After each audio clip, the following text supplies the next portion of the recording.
The multiverse is something that the MCU has very much struggled with in live action.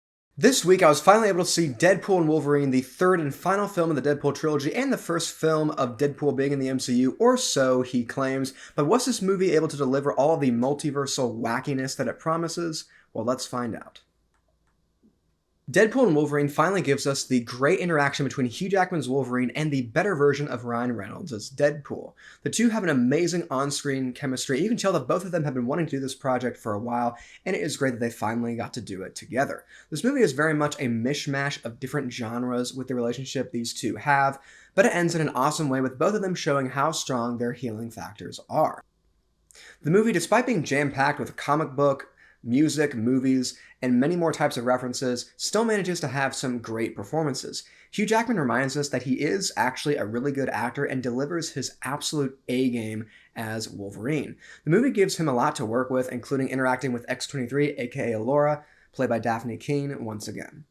I thought that the villain, Cassandra Nova, played by Emma Corrin, was particularly interesting since, despite being the sister of Charles Xavier, but not in a traditional sense, the movie treats her as an inverted and evil version of the mutant professor that we've seen for many years in many different films. We don't see Charles at all in this movie, but the characters are very much aware of him and his power, making the dark side of all of that all the more terrifying and engaging. As I mentioned before, this movie is very much aware of not only the MCU and X-Men films, but also several other Marvel movies as well, including the Blade trilogy, the Fantastic Four films, the Daredevil movies, and not to mention the Gambit project that never got made. Because of this, a prior viewing of these films, or at least a knowledge of them, will help you enjoy the movie even more, as there are a lot of cameos. All that is to say, the movie does go too far at certain points for jokes, and especially early on where we have Deadpool using the adamantium skeleton of the deceased Logan from the movie Logan to kill the TVA soldiers. And even though the scene is funny, I guess, it is still disrespectful. The multiverse is something that the MCU has very much struggled with in live action. Spider-Man No Way Home had the fun of the returning characters, but the story was not there.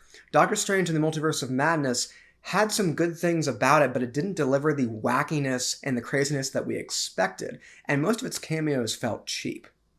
Deadpool and Wolverine, however, has the returning characters, the good arcs, the great action, but the story it has, despite kind of being sidelined, especially in the middle act of the movie, still brings it together by the end.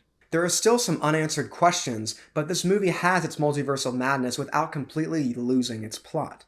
Deadpool does indeed get his superhero moment. Deadpool and Wolverine is perhaps the live-action multiversal film that we wanted too long ago, but it has its main character to help with that.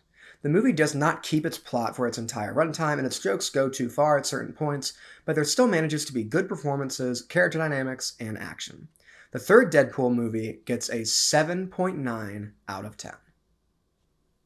Hello everyone, welcome back to Movies with Michael, and if you enjoyed this movie review, you can show it by leaving a like on this video and commenting down below what you think about this movie. Do you love it, do you hate it, or is it right there in between? And please remember to subscribe to this channel and click the notification icon to be notified about my latest videos. And don't forget that this channel now has its own Instagram account, so you can follow me over on Instagram by clicking the link in the description below.